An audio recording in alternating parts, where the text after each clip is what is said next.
ನಮಸ್ತೆ news Karnataka one ಟಿವಿಗೆ ಸ್ವಾಗತ. ಈ ದಿನದ ಜಿಲ್ಲಾಡಳಿತ, ಜಿಲ್ಲಾ ಕಾನೂನು ಸೇವಾ ಪ್ರಾಧಿಕಾರ, ಪೊಲೀಸ್ ಇಲಾಖೆ, ಸಾರಿಗೆ ಇಲಾಖೆ ಇವರ ಸಹಯೋಗದಲ್ಲಿ ದೇವನಹಳ್ಳಿ ವತಿಯಿಂದ ಸಹಾಯಕ ಪ್ರಾದೇಶಿಕ ಸಾರಿಗೆ ಅಧಿಕಾರಿಗಳು ಕಚೇರಿ ಆವರಣದಲ್ಲಿ 37ನೇ ರಾಷ್ಟ್ರೀಯ ರಸ್ತೆ ಸುರಕ್ಷತಾ ಮಾಸಾಚರಣೆ 2026 ಸುರಕ್ಷತೆಯ ವಾಹನ ಚಾಲನೆ ಅಮೂಲ್ಯ ಜೀವಗಳ ರಕ್ಷಣೆ ಎಂಬ ಧ್ಯೇಯ ವಾಕ್ಯದೊಂದಿಗೆ ನಡೆದ ಸುದ್ದಿ ನಿಮ್ಮ ನ್ಯೂಸ್ ಕರ್ನಾಟಕ ಒನ್ ಟಿವಿಯಲ್ಲಿ ವೀಕ್ಷಿಸಿ. ಸಂಚಾರಿ ನಿಯಮಗಳನ್ನು ಉಲ್ಲಂಘಿಸಬೇಡಿ. 18 ವರ್ಷದೊಳಗಿನ ಮಕ್ಕಳು ವಾಹನ ಚಲಾಯಿಸಿದರೆ ಅವರ ಪೋಷಕರಿಗೆ 25,000 ದಂಡವನ್ನು ವಿಧಿಸಲಾಗ್ತಾ ಇದೆ. All India motor vehicle inspector federation ಅಧ್ಯಕ್ಷ ಹಸ್ತಫ್ ಅಹಮದ್. ಮನುಷ್ಯನ ಜೀವ ಅತ್ಯಮೂಲ್ಯವಾದುದು. ದೇವನಹಳ್ಳಿ ರಸ್ತೆ ಸಂಚಾರಿ ಇನ್ಸ್ಪೆಕ್ಟರ್ ಸಾವಿತ್ರಿ. ಬೆಂಗಳೂರು ಗ್ರಾಮಾಂತರ ಜಿಲ್ಲೆ ದೇವನಹಳ್ಳಿ ಪಟ್ಟಣದ ನಂದಿ ರಸ್ತೆ ಸಹಾಯಕ ಪ್ರಾದೇಶಿಕ ಸಾರಿಗೆ ಅಧಿಕಾರಿಗಳು ಕಚೇರಿ ಆವರಣದಲ್ಲಿ 37ನೇ ರಾಷ್ಟ್ರೀಯ ರಸ್ತೆ ಸುರಕ್ಷತಾ ಮಾಸಾಚರಣೆ 2026ನೇ ಸಾಲಿನ ರಸ್ತೆ ಸುರಕ್ಷತಾ ಕಾರ್ಯಕ್ರಮದಲ್ಲಿ ಜ್ಯೋತಿ ಬೆಳಗಿಸಿ ಅವರು ಮಾತನಾಡಿ, ಸರ್ಕಾರಿ ನಿಯಮಗಳು ಪಾಲನೆಯನ್ನ ಉಲ್ಲಂಘನೆ ಮಾಡೋದ್ರಿಂದ ರಸ್ತೆಯಲ್ಲಿ ಅಪಘಾತಗಳು ಸಂಖ್ಯೆ ಹೆಚ್ಚಾಗ್ತಾ ಇವೆ. ಅಪಘಾತ ರಹಿತ ಜಿಲ್ಲೆಯನ್ನಾಗಿ ಮಾಡುವಂತಹ ಸಂಕಲ್ಪವನ್ನ ನಾವೆಲ್ಲ ಮಾಡಬೇಕಾಗಿದೆ ಅಂತ ಹೇಳಿ all India motor vehicle inspector federation ಅಧ್ಯಕ್ಷ ಹಸ್ತಫ್ ಅಹಮದ್ ರವರು ಹೇಳಿದರು. ಇನ್ನು ದೇವನಹಳ್ಳಿ ಪಟ್ಟಣದ ಪ್ರಾದೇಶಿಕ ಸಾರಿಗೆ ಇಲಾಖೆಯ ಕಚೇರಿಯಲ್ಲಿ ಆಯೋಜಿಸಲಾಗಿದ್ದಂತಹ 37ನೇ ರಾಷ್ಟ್ರೀಯ ರಸ್ತೆ ಸುರಕ್ಷತಾ ಸಪ್ತಾಹ ಕಾರ್ಯಕ್ರಮ ಸಾರ್ವಜನಿಕರು ಉಪಯುಕ್ತವಾದ ಮಾಹಿತಿ ಅಂತ ಹೇಳಿ ತಿಳಿಸಿದ್ರು. ಸಂಚಾರಿ ನಿಯಮಗಳನ್ನು ಉಲ್ಲಂಘಿಸಬೇಡಿ. 18 ವರ್ಷದೊಳಗಿನ ಮಕ್ಕಳು ವಾಹನ ಚಲಾಯಿಸಿದರೆ ಅವರ ಪೋಷಕರಿಗೆ 25,000 ದಂಡವನ್ನ ವಿಧಿಸಲಾಗುತ್ತದೆ ಅಂತ ಹೇಳಿ ತಿಳಿಸಿದ್ರು. ಮನೆಯಲ್ಲಿ ಒಬ್ಬರು ವಾಹನವನ್ನು ಚಲಾಯಿಸಿದಾಗ ಸಂಚಾರಿ ನಿಯಮಗಳನ್ನ ತಪ್ಪದೆ ಪಾಲಿಸಬೇಕು. ನಿಯಮಗಳು ಪಾಲಿಸದೆ ಹೋದರೆ ಅಪಘಾತವಾದಾಗ ಮನೆಯವರ ಕಷ್ಟಗಳು, ನೋವುಗಳು, ಕಣ್ಣೀರಿನಲ್ಲಿ ಕೈ ತೊಳೆಯಬೇಕಾದ ಪ್ರಸಂಗ ಬರುತ್ತದೆ. ದಯವಿಟ್ಟು ಸಾರ್ವಜನಿಕ ಸಂಚಾರಿ ನಿಯಮಗಳನ್ನ ಪಾಲಿಸಿ ಅಂತ ಹೇಳಿ ಕಿವಿ ಮಾತನ್ನ ನೀಡಿದ್ರು. ಸೊ ಮಕ್ಕಳಿಗೆ ಅದೇನೋ ಟ್ಯೂಷನ್ ಹೋಗ್ತಾರೆ, ಏನ್ ಬೇಕಿಲ್ಲ ಹೋಗಪ್ಪ ಅಂತ ಹೇಳ್ತೀರಾ ನಾವು. ಅಕಸ್ಮಾತ್ ಏನೋ ಆದ್ರೆ ನೋಡಿ ಇದೆಲ್ಲ ಅನುಭವಿಸ್ಬೇಕಾಗತ್ತೆ. ಆಮೇಲೆ ಆ ಡೆತ್ ಕೇಸ್ ಆಗಿದ್ರೆ ಆ ಕೇಸಲ್ಲಿ ಆ 2 ವೀಲರ್ಗೆ ನಾವು ರಿಜಿಸ್ಟ್ರೇಷನ್ ಕ್ಯಾನ್ಸಲ್ ಮಾಡ್ಬಿಡ್ತೀವಿ. 3 ವರ್ಷ ಗಾಡಿದು ರಿಜಿಸ್ಟ್ರೇಷನ್ ಕೂಡ ರದ್ದು ಮಾಡ್ಬಿಡ್ತೀವಿ. ಸೊ ಈಗೆಲ್ಲ ಹೊಸ ಕಾನೂನಲ್ಲಿ ತುಂಬಾ ಇಡ್ತಾ ಇದೆ. ಅದರಲ್ಲಿ ನೀವು ಬಹಳ ಸುಲಭವಾಗಿ ತಗೋಬೇಡಿ. ರಿಜಿಸ್ಟ್ರೇಷನ್ ಕ್ಯಾನ್ಸಲ್ ಆದ್ರೆ ಗಾಡಿ ತಗೊಂಡು ಏನ್ ಮಾಡ್ತೀವಿ? ಇಟ್ಟಿರುವ ಗಾಡಿ ಓಡಿಸಂಗಿಲ್ಲ. ಸೊ ಈ ತರ ಬೇರೆ ಬೇರೆ ಒಫೆನ್ಸಸ್ ಗೆ ಫೈನ್ಸ್ ಅಂಡ್ ಪೆನಾಲ್ಟೀಸ್ ತುಂಬಾ ಜಾಸ್ತಿ ಇದೆ. ಮತ್ತೆ ಆದಷ್ಟು ನಾವು ಈ ರಸ್ತೆ, ಆಮೇಲೆ ರಸ್ತೆ ಮೇಲೆ ನೀವು ನೋಡ್ಬೋದು, ಇದೊಂದು ವೈಟ್ ಪಟ್ಟಿ ಹಾಕಿರ್ತಾರೆ ಸಿಗ್ನಲ್ ಹತ್ರ ಕಾಯ್ಕೊಂಡಿರುವಾಗ. ಈ ಝೊಮ್ಯಾಟೋನವರು, ಸ್ವಿಗ್ಗಿನವರು ಎಲ್ಲ ಅರ್ಜೆಂಟು ಯಾರು ಎಲ್ಲ ಏನೋ ಹೇಳ್ತಾರಲ್ಲ ಹೀರೋಗಳು, ಎಲ್ಲಿ ಬೇಕಲ್ಲಿ ಮನ್ಸಲ್ಲಿ ಬಂದಂತ ತಗೊಂಡು ನಿಲ್ಸ್ಬಿಡ್ತಾರೆ. ಆ ರಸ್ತೆ ಪಟ್ಟೆ ದಾಟಿದ ತಕ್ಷಣ ನಿಮ್ಗೆ ಕ್ಯಾಮ್ರಲ್ಲಿ ರೆಕಾರ್ಡ್ ಆಗ್ಬೇಕು ಸಿಗ್ನಲ್ ಜಂಪ್ ಆಗಿದೆ ಅಂತ ಹೇಳ್ಬಿಟ್ಟು. ಸೊ ಈ ತರ ನೀವು ಅನ್ಕೊಂಡಿದ್ರೆ ಯಾರು ನೋಡ್ತಾ ಇಲ್ಲ, ಪೊಲೀಸ್ನವರು ಅಲ್ಲಿ ಹಿಡಿದು ನಿಮ್ಗೆ ಹೇಳಿಲ್ಲ ಅಂದ್ರೂ ಕೂಡ ಅಲ್ಲಿ ಕ್ಯಾಮ್ರಾ ಇದ್ರೆ ಅದು ರೆಕಾರ್ಡ್ ಆಗ್ಬಿಟ್ರೆ ಕೇಸ್ ರಿಜಿಸ್ಟರ್ ಆಗ್ಬಿಡುತ್ತೆ. ಸೊ ಈ ತರ ಎಲ್ಲ ಈಗ ನಾನ್ ಕಾಂಟ್ಯಾಕ್ಟ್ಲೆಸ್ ಎನ್ಫೋರ್ಸ್ಮೆಂಟ್ ಅಂತ ಹೇಳ್ಬಿಟ್ಟು ಯಾರು ನಿಮ್ಗೆ ಏನು ಹೇಳೋದು ಇಲ್ಲ, ಮಾಡೋದು ಇಲ್ಲ. ಸುಮ್ಮನೆ ಬರೇ ಅದು ಕ್ಯಾಮ್ರಾ ಆಟೋಮೆಟಿಕ್ ರೆಕಾರ್ಡ್ ಆಗುತ್ತೆ, ನೀವೇನು ದಂಡ ಮಾಡ್ಬಿಡುತ್ತೆ. ಈಗ ನೀವು ಎಷ್ಟು ದುಡಿತೀರೋ ದಿನಕ್ಕೆ ಎಷ್ಟು ದಂಡ ಕಟ್ತೀರಿ ಹೇಳಿ. ಸೊ ಈ ತರ ಈ ಅಪಘಾತ ಸಂಖ್ಯೆಯನ್ನು ನಾವೆಲ್ಲ ಸೇರಿ, ಬರೀ RTO ಆಗ್ಲಿ ಇಲ್ಲ ಟ್ರಾಫಿಕ್ ಪೊಲೀಸ್ನವರಾಗ್ಲಿ, ನಾವು ಸೇರಿ ಅದಕ್ಕೆ ತಡೆ ಇಡ್ಲಿಕ್ಕೆ ಆಗೋದಿಲ್ಲ. ನಾವೆಲ್ಲ ಸೊಸೈಟಿಯಲ್ಲಿ ಇರುವಂತ ಎಲ್ಲಾರು ರಸ್ತೆ ಉಪಯೋಗಿಸೋರಂತವ್ರು ಎಲ್ಲರೂ ಸೇರಿ ಒಗ್ಗಟ್ಟಾಗಿ ನಾವು ಇದಕ್ಕೆ ಪ್ರಯತ್ನ ಪಟ್ರೆ ನಾವು ಅದು ಗುರಿ ಮುಟ್ಬೋದು. ಸೊ ಆದ್ರಿಂದ ನಾವೆಲ್ಲ ಇವತ್ತು ಮನ್ಸು ಮಾಡ್ಕೊಳ್ಳಿ, ಈ ತರ ಎಲ್ಲ ಕಾನೂನನ್ನು ಪಾಲಿಸ್ತೀವಿ, ರಸ್ತೆ ನಿಯಮಗಳನ್ನು ಪಾಲಿಸ್ತೀವಿ. ಅದೇನ್ ಬಹಳ ಕಷ್ಟದೇನಿಲ್ಲ. ತಾಳ್ಮೆಯಿಂದ ನಾವು ಗಾಡಿ ಓಡಿಸ್ಬೇಕು. ಮತ್ತೆ ಡ್ರಂಕ್ ಅಂಡ್ ಡ್ರೈವಿಂಗ್ ಮಾಡಬಾರ್ದು. ಇದು ಕೂಡ ರೆಕಾರ್ಡ್ ಆಗ್ಬಿಡುತ್ತೆ. ಫಸ್ಟ್ ಅಫೆನ್ಸ್, ಸೆಕೆಂಡ್ ಅಫೆನ್ಸ್ ಆದ್ಮೇಲೆ ಲೈಸೆನ್ಸ್ ಸಸ್ಪೆಂಡ್ ಆಗುತ್ತೆ, ಆಮೇಲೆ ಲೈಸೆನ್ಸ್ ಕ್ಯಾನ್ಸಲ್ ಆಗ್ಬಿಡುತ್ತೆ. ಸೊ ಇದಕ್ಕೂ ತಪ್ಪಿಸ್ಕೊಳಕ್ ಆಗೋದಿಲ್ಲ. ಸೊ ಇವೆಲ್ಲ 4-5 ಅಫೆನ್ಸಸ್ ನೀವು ಕಾಮನ್ ಆಗಿ ಮಾಡುವಂಥದ್ದು. ಅದರಿಂದ ಈ ಅನಾಹುತಗಳಾಗ್ತಾ ಇದ್ದಾರೆ ಪ್ರತಿನಿತ್ಯ. ನಾನು ಹೇಳಿದಾಗೆ ಈಗ ನಮ್ಮ ಗಾಡಿಗಳು ಸಂಖ್ಯೆ ಬಹಳ ಜಾಸ್ತಿ ಇದೆ. ಸುಮಾರು 70 ಲಕ್ಷ ಗಾಡಿ ಇದೆ ನಮ್ಮ ಬೆಂಗಳೂರು ಸಿಟಿಯಲ್ಲಿ, ಬರೀ 2 ವೀಲರ್.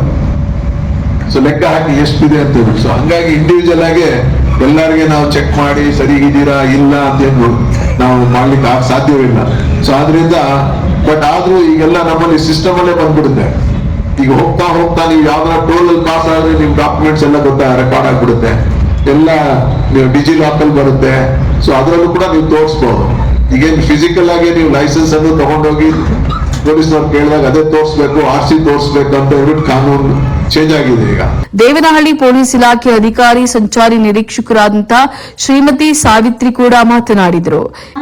ಅಪಘಾತಗಳನ್ನ ಕಡಿಮೆ ಮಾಡೋದು ಮತ್ತೆ ನಿಮ್ಮ ಸೇಫ್ಟಿ, ಅದು ಬಿಟ್ಟು ಬೇರೆ ಏನು ಉದ್ದೇಶ ಇರೋದಿಲ್ಲ. ಈಗ ನಮ್ಮ ಟ್ರಾಫಿಕ್ ವತಿಯಿಂದ ಸ್ಪಾಟ್ ಫೈನ್ ಎಷ್ಟು ಹಾಕ್ತೀವೋ ಅದಕ್ಕಿಂತ 10 ಪಟ್ಟು ಜಾಸ್ತಿ ಕಾಂಟ್ಯಾಕ್ಟ್ಲೆಸ್ ಸಾಹೇಬ್ ಹೇಳಿದಂಗೆ ಕ್ಯಾಮ್ರಾಗಳು ಎಲ್ಲ ಕಡೆನೂ ಫಿಕ್ಸ್ ಆಗಿದೆ. ಸಿಗ್ನಲ್ ಜಂಪ್ ಮಾಡಿದ್ರೆ ನೋಡೋಣ. ಯೂಶಲಿ ದೇವನಹಳ್ಳಿಯಲ್ಲಿ ನಾನೇ ನೋಡ್ತಾ ಇರ್ತೀನಿ, ಸಿಗ್ನಲ್ ನಿಂತಿರತ್ತೆ, ರೆಡ್ ಬಿದ್ದಿದ್ರು ಆ ಕಡೆ ಈ ಕಡೆ ನೋಡೋದು, ಪೊಲೀಸರು ಇಲ್ಲ ಅಂತಂದ್ರೆ ಸಿಗ್ನಲ್ ಜಂಪ್ ಮಾಡೋದು. ಎಸ್ಪೆಷಲಿ ಟಿಪ್ಪರ್ಗಳವರು ಮತ್ತೆ 2 ವೀಲರ್ಸ್ ಟಿಪ್ಪರ್ಗಳವ್ರು ಮ್ಯಾಕ್ಸಿಮಮ್ ನೋಡಿದ್ದೀನಿ ಯೂಸಿಂಗ್ ಮೊಬೈಲ್ ಫೋನ್ ಜಾಸ್ತಿ ಮಾಡ್ತಾರೆ.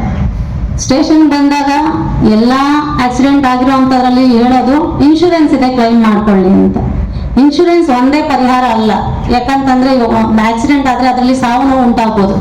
ಒಂದು ಸಣ್ಣ ಎಕ್ಸಾಂಪಲ್ ಹೇಳ್ತೀನಿ. ಗೌತಮ್ ಅನ್ನೋ ಅಂತ ಹುಡುಗ ಒಂದು 20 ವರ್ಷ ವಯಸ್ಸಿರ್ಬೋದು. ಏರ್ಪೋರ್ಟ್ ಅಲ್ಲಿ ಏನ್ ಮಾಡ್ತಾನೆ, ಫಾಸ್ಟ್ ಆಗಿ ಬಂದು ಸೆಲ್ಫ್ ಆಕ್ಸಿಡೆಂಟ್ ಆಗುತ್ತೆ, ಡಿವೈಡರ್ ಹೊಡೆದು ಏಟಾಗತ್ತೆ ಅವನಿಗೆ. ಹತ್ರ 4 ತಿಂಗಳು ಇರ್ತಾನೆ ಹಾಸ್ಪಿಟಲ್ ಅಲ್ಲಿ. ಅವರ ಪೇರೆಂಟ್ಸ್ಗೆ ಅವನ ಒಬ್ಬನೇ ಮಗ.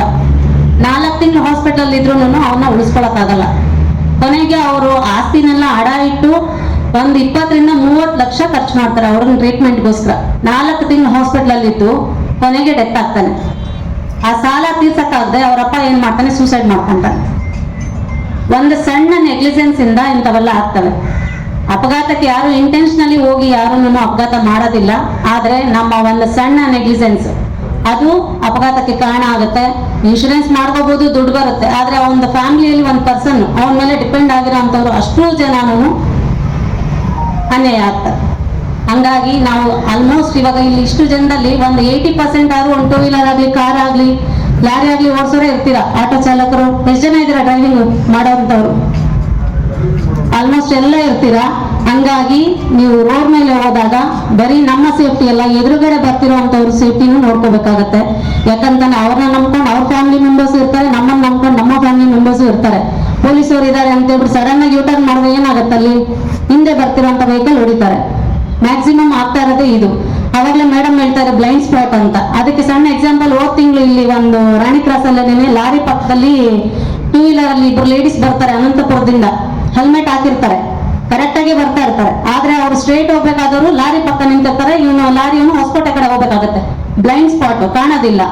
ಅವಾಗ ಏನ್ ಮಾಡ್ತಾನೆ, ಲೆಫ್ಟ್ ತಗೊಂತಾನೆ, ಲಾರಿ ಅವ್ರ ಮೇಲೆ ಹರಿಯುತ್ತೆ. ಆನ್ ಸ್ಪಾಟ್ ಒಂದು ಹುಡುಗಿ ಡೆತ್ ಆಗ್ತಾಳೆ.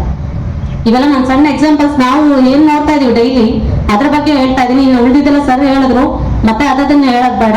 ಮತ್ತೆ ನಮ್ಮ ಟ್ರಾಫಿಕ್ ವತಿಯಿಂದ drunk and drive cases regular ಆಗಿ ಹಾಕ್ತಾ ಇದೀವಿ. ಡ್ರಂಕ್ ಅಂಡ್ ಡ್ರೈವ್ ಕೇಸ್ ಹಾಕಿದಾಗ ಆವಾಗ ಕೈ ಕಾಲು ಹಿಡಿಯೋದು ಬೇಡ. ನೀವು ಕುಡಿತಾ, ಅದು ನಿಮ್ಮ ಪರ್ಸನಲ್, ಅದು ನಾನು ಹೇಳೋದಿಲ್ಲ. ಮನೆಗೆ ಹೋಗಿ ಆರಾಮಾಗಿ ಕುಡಿಬೇಡಿ, ದಯವಿಟ್ಟು ಯಾರು ಕುಡಿಬೇಡಿ. ಯಾಕಂದ್ರೆ ಎಲ್ರಿಗೂ ಆರ್ಥಿಕವಾಗಿ ಸಮಸ್ಯೆ ಆಗುತ್ತೆ. ಕುಡಿಲೇಬೇಕು ಅನ್ನೋ ಚಟ ಇರೋರಿಗೆ ನಾವೇನು ಬಿಡ್ಸಕ್ ಆಗೋದಿಲ್ಲ. ಹಂಗಾಗಿ ಕುಡಿದು ಯಾರು ಡ್ರೈವ್ ಮಾಡಕ್ ಹೋಗ್ಬೇಡಿ. ಮನೆ ನ್ಯೂ ಇಯರ್ ಅಲ್ಲಿ ಎಷ್ಟು ಅಬಕಾರಿ ಇಲಾಖೆಗೆ ಲಾಭ ಆಗಿದೆಯೋ ಗೊತ್ತಿಲ್ಲ. ಹಂಗಾಗಿ ಕುಡಿದು ಚಾಲನೆ ಮಾಡಕ್ ಹೋಗ್ಬೇಡಿ. ಕುಡಿದು ಚಾಲನೆ ಮಾಡೋದು DL ಸಸ್ಪೆನ್ಷನ್ ಕಳಿಸ್ತಾ ಇದೀವಿ. ಇದು ಎಷ್ಟೋ ಜನಕ್ಕೆ ಗೊತ್ತಿಲ್ಲ. ಡ್ರಂಕ್ ಅಂಡ್ ಡ್ರೈವ್ ಮಾಡಿರೋಂಥ ಕೇಸಸ್ ಅಲ್ಲಿ DL ಸಸ್ಪೆನ್ಷನ್ ಗೆ ಕಳಿಸ್ತಾ ಇದೀವಿ. ನಮ್ಮ ದೇವನಹಳ್ಳಿ ARTO ಸಾಹೇಬರು ಸುಮಾರು DL ಸಸ್ಪೆಂಡ್ ಮಾಡಿ ಕಳಿಸ್ಕೊಟ್ಟಿದ್ದಾರೆ. ಇದೇ ಸಂದರ್ಭದಲ್ಲಿ ದೇವನಹಳ್ಳಿ ಪಟ್ಟಣದ ಸಹಾಯಕ ಪ್ರಾದೇಶಿಕ ಅಧಿಕಾರಿ ಸುಧೀರ್ ಮಾತನಾಡಿದರು. ರಸ್ತೆ ಸುರಕ್ಷತಾ ಮಾಸವನ್ನ ನಮ್ಮ ಕಚೇರಿಯಿಂದ ಈ ದಿನ ಉದ್ಘಾಟನೆ ಕಾರ್ಯಕ್ರಮ ಇಟ್ಕೊಂಡಿದ್ದೇವೆ. ಈಗಾಗಲೇ 1ನೇ ತಾರೀಕಿನಲ್ಲೇ ಈ ಒಂದು ಮಾಸಾಚರಣೆ ಪ್ರಾರಂಭವಾಗಿದೆ. ಅದು ಹಂತವಾಗಿ ನಾವು ಹಲವಾರು ಕಾರ್ಯಕ್ರಮ ಹಾಕೊಂಡಿದ್ದೀವಿ. ಇದ ನಂತರ ಏನು ಬ್ಲಡ್ ಡೊನೇಷನ್ ಕ್ಯಾಂಪ್ ಇದೆ, ಐ ಚೆಕಪ್ ಕ್ಯಾಂಪ್ ಇದೆ, ಮತ್ತೆ ಈ ಶಾಲಾ ವಾಹನ ಚಾಲಕರ ಮತ್ತು ಆಟೋ ಚಾಲಕರು ಮತ್ತು ವಿದ್ಯಾರ್ಥಿಗಳನ್ನು ಒಳಗೊಂಡಂತಹ ಒಂದು ಭವ್ಯವಾದಂತಹ ಒಂದು ಕಾರ್ಯಕ್ರಮ ದೇವನಹಳ್ಳಿಯ ಒಂದು ಪ್ರಸಿದ್ಧ ಶಾಲೆಯ ಅಥವಾ ಕಾಲೇಜಿನಲ್ಲಿ ಆಯೋಜಿಸಲಾಗ್ತದೆ. ಈಗ ನಮ್ಮಲ್ಲಿ ಬಹಳಷ್ಟು ಜನಕ್ಕೆ ಕೊರತೆ ಇರೋದು ಅರಿವಿನ ಕೊರತೆ. ಈಗಾಗಲೇ ನಾವು 33 ಸೇವೆಗಳನ್ನ ಸಾರ್ವಜನಿಕವಾಗಿ ಆನ್ಲೈನ್ ಮಾಡಿದ್ದೇವೆ. ಆದ್ರೆ ನಾವು ತಿಳುವಳಿಕೆ ಕಡಿಮೆ ಆಗ್ತಾ ಇದೆ. ಪ್ರಪಂಚ ಮುಂದಕ್ಕೆ ಹೋಗ್ತಾ ಇದೆ, ನಾವು ಹಿಂದೆ ಹೋಗ್ತಾ ಇದ್ದೀವಿ. ದಯವಿಟ್ಟು ನಿಮ್ಮ ಮೊಬೈಲಲ್ಲಿ ಯಾವುದೋ ವೇಸ್ಟ್ ಆದಂತಹ ಅಪ್ಲಿಕೇಶನ್ ಡೌನ್ಲೋಡ್ ಮಾಡ್ಕೊಂಡಿರ್ತೀರಿ. ಇವತ್ತೇ ಪರಿವಾಹನ್ ಅಂದ್ರೆ ಸರ್ಕಾರದಿಂದ ಅಧಿಕೃತವಾದಂತ ಒಂದು ಆಪ್ ಇದು. ಆ ಪರಿವಾಹನ್ ಅಂತ ಆಪ್ ಅನ್ನ ಡೌನ್ಲೋಡ್ ಮಾಡ್ಕೊಂಡಾಗ ನಿಮ್ಮ ವಿವರಣೆ ಅದಕ್ಕೆ ನೀಡಿದಲ್ಲಿ ನೀವು ಯಾವುದೇ ವಾಹನ, ನಿಮ್ಮ ಅಕ್ಕಪಕ್ಕದಿರ್ಬೋದು, ನಿಮ್ಮ ಸ್ವಂತದ್ದಿರ್ಬೋದು, ಅಥವಾ ನಿಮ್ಮ ಸಂಬಂಧ ಯಾವುದೇ ವಾಹನದ ಅದರಲ್ಲಿ ನಮೂದನೆ ಮಾಡಿದಾಗ ಅದರಲ್ಲಿ ನಿಮ್ಮ ಆ ಒಂದು ವಾಹನ ವ್ಯಾಲಿಡಿಟಿ ಅನ್ನು ತೋರಿಸ್ತದೆ. ಅಂದ್ರೆ ಇಲ್ಲಿವರೆಗೆ ಅದು ಸಿದ್ಧವಾಗಿದೆ, ಆ ವಾಹನ ಇನ್ಸೂರೆನ್ಸ್ ಇಲ್ಲಿವರೆಗಿದೆ, ಮತ್ತೆ ಎಮಿಷನ್ ಇಲ್ಲಿವರೆಗಿದೆ, ಮತ್ತೆ ಆಸ್ತಿ ಇಲ್ಲಿವರೆಗೆ ಚಾಲ್ತಿಯಲ್ಲಿದೆ ಅಂತ ತೋರಿಸುತ್ತೆ. ಈ ಮಾರ್ಕ್ ಪ್ರಕಾರ 2026ರ ಕೀ ಫೋಕಸ್ ಏರಿಯಾ ಸೇರಿ ಹೇಳಿದೆ, ಸ್ಟಾರ್ಟಿಂಗ್ ಅಲ್ಲಿ ಹೇಳಿದೆ ನಿಮ್ಗೆ ಏನೇನು ಬಿಹೇವಿಯರ್ ಚೇಂಜಸ್ ಮತ್ತೆ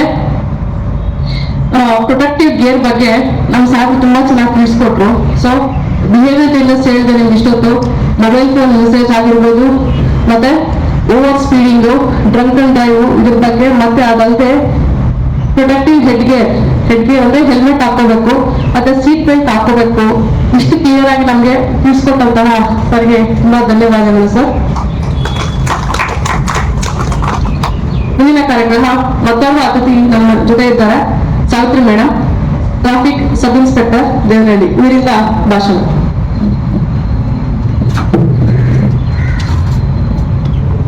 ವೇದಿಕೆ ಮೇಲೆ ಗಣ್ಯರೇ ಹಾಗೂ ಸಭಿಕರೇ, ಮಾಧ್ಯಮ ಮಿತ್ರರು ಹಾಗೂ ಎಲ್ಲ ಅಧಿಕಾರಿಗಳು, ಎಲ್ಲರಿಗೂ ನನ್ನ ನಮಸ್ಕಾರ. ಇಷ್ಟೊತ್ತು ಸಾಹೇಬರು ತುಂಬಾ ಚೆನ್ನಾಗಿ ಮಾತಾಡಿದ್ರು. ರೋಡ್ ಸೇಫ್ಟಿ ಬಗ್ಗೆ ನಾವು ಏನೇನು ಕ್ರಮ ಕೈಗೊಳ್ಬೇಕು, ಅದರಿಂದ ಏನೇನು ಅನಾಹುತ ಆಗುತ್ತೆ ಅನ್ನೋದ್ರ ಬಗ್ಗೆ ತಿಳಿಸ್ಕೊಟ್ರು. ಮತ್ತೆ ಅದನ್ನೇ ಹೇಳಿದ್ದೀನಿ. ಈ ಸಂದರ್ಭದಲ್ಲಿ ಕಚೇರಿ ಹಿರಿಯ ಮೋಟಾರ್ ವಾಹನ ನಿರೀಕ್ಷಕರುಗಳಾದಂತಹ ನರಸಿಂಹಮೂರ್ತಿ, ಸಿಂಧೂರ, ಶ್ವೇತಾ, ಅರುಣಾ, ದೇವನಹಳ್ಳಿ ಪೊಲೀಸ್ ಇಲಾಖೆ ಅಧಿಕಾರಿ, ಸಂಚಾರಿ ನಿರೀಕ್ಷಕರುಗಳಾದಂತಹ ಮಂಜುನಾಥ್, ಶಂಕರಪ್ಪ, ದೇವನಹಳ್ಳಿ ಮಂಜುನಾಥ್, ವಾಹನ ಚಾಲಕರು, ಸಾರ್ವಜನಿಕರು ಉಪಸ್ಥಿತರಿದ್ದರು. ಇದೇ ಸಮಯದಲ್ಲಿ ದೇವನಹಳ್ಳಿ ಪೊಲೀಸ್ ಇಲಾಖೆ ಅಧಿಕಾರಿ, ಸಂಚಾರಿ ನಿರೀಕ್ಷಕರಾದಂತಹ ಶ್ರೀಮತಿ ಸಾವಿತ್ರಿ ಅವರಿಗೆ, ಮಂಜುನಾಥ, ಶಂಕರಪ್ಪರವರಿಗೆ ರಸ್ತೆ ಸುರಕ್ಷತೆ ಬಗ್ಗೆ ಉಪಯುಕ್ತ ಮಾಹಿತಿ 2026ರ ಡೈರಿಯನ್ನ ನೀಡಿದ್ರು. ಅದರಲ್ಲಿ ಇಲಾಖೆಗೆ ಸಂಬಂಧಪಟ್ಟಂತ ಮತ್ತು ಏನು ವೈಲೇಷನ್, ಟ್ರಾಫಿಕ್ ವೈಲೇಷನ್ ಸಂಬಂಧಪಟ್ಟಂತಹ ಎಲ್ಲ ಮಾಹಿತಿ ಡೈರಿಯಲ್ಲಿದೆ. ನಮ್ಮ ಕಚೇರಿ ಪರವಾಗಿ 3 ಜನ ಸಬ್ ಇನ್ಸ್ಪೆಕ್ಟರ್ಗೂ ಒಂದೊಂದು ಡೈರಿ ನೀಡಬೇಕಂತ ಹೇಳಿ ಸಿಂಧೂರು.